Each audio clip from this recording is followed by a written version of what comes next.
Okay, so I realize I got a little bit of a problem here. If I grab this edge and see right now I have the three faces I need to parallel those three faces. Over here I only have two. So I'm going to grab that edge, which you notice the rib is kind of pointy down there.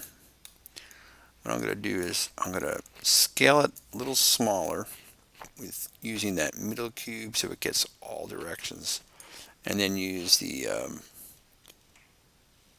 world move and raise that up. So I have now a thicker, have an edge there, but see that doesn't solve the problem. It gives me, I'm still left with only two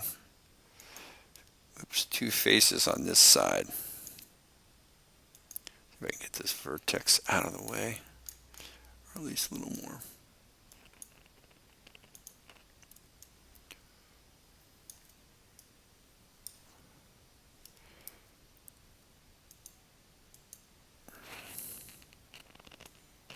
Okay, and this one too, I think.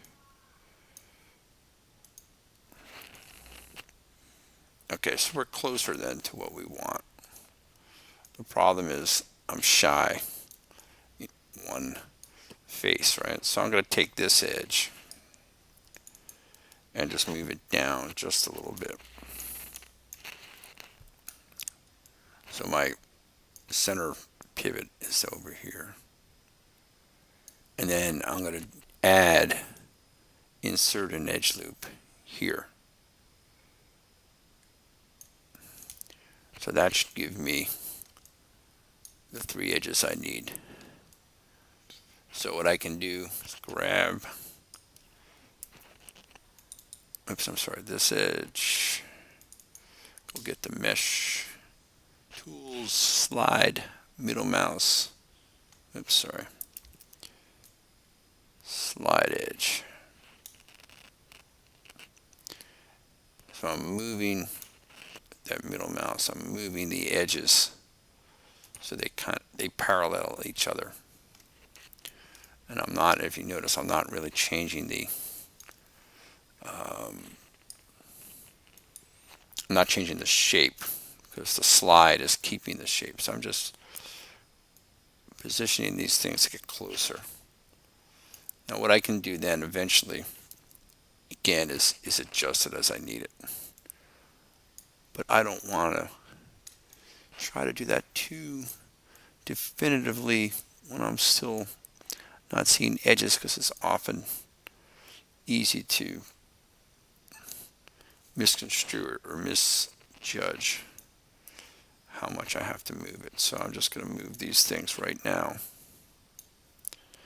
and then I'll come back and adjust it. All right, so we've already got these objects, these two surfaces, they're all one. I'm going to say pen to polygon. See if we can get parallel edges. Letter G should repeat, so I should be able to just repeat the last tool. And I'm looking for then the parallel edges on this. It seems to me I see what I did wrong too. What I did was I think I deleted one of the wrong faces, so I need this face gone. And that face back there I need to close up, but we'll get to that. All right, now that makes more sense. Let's go back to pen to polygon and work our way around. Same way we did before. Letter G, pen to polygon, or actually letter G means use the last tool, which in this case is a pen to polygon.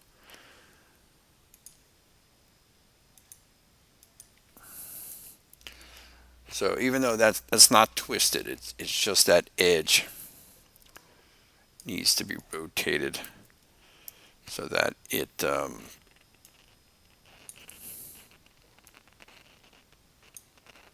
look so.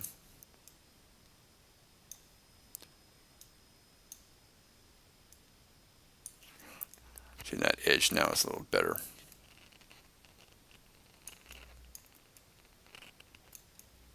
relative to the rest of the.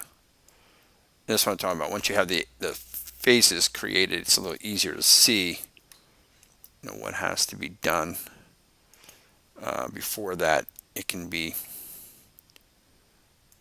really pretty difficult.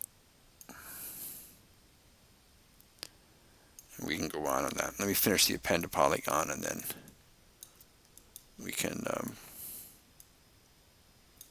You know, I'll adjust that later. You don't have to sit here and watch me do it. So again, we'll get the append polygon. So again, the key is you have to make sure you have the same number of faces. And that's initially what I had done wrong. Right now, here I'm in trouble, right? Because I don't really have. I made that extra, or I deleted a face too far back here. So what I really want to do is fix this somehow. What I'm going to do is grab this edge. I'm going to move some edges around just to make it a little easier for me to see what's doing now that I have a face.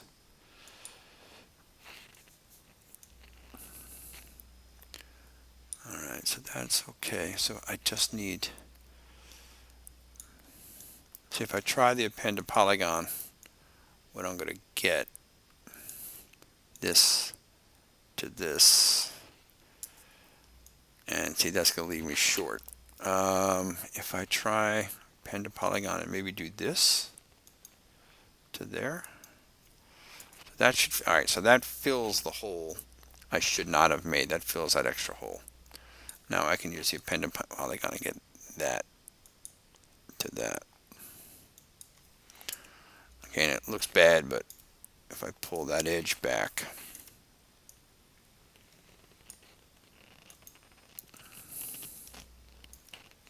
let's see if the component will let me move it. Yeah, there we go.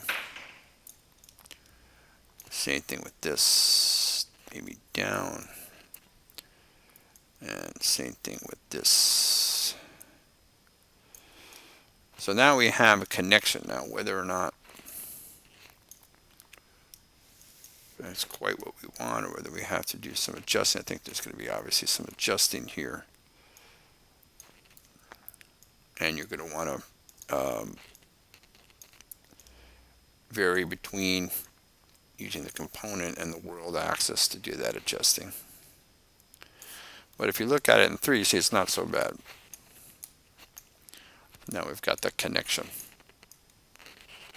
Let me turn off the.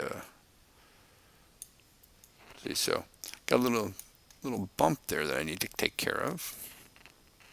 Let's hide the curves. There you go. So I got a little bump here I have to take care of.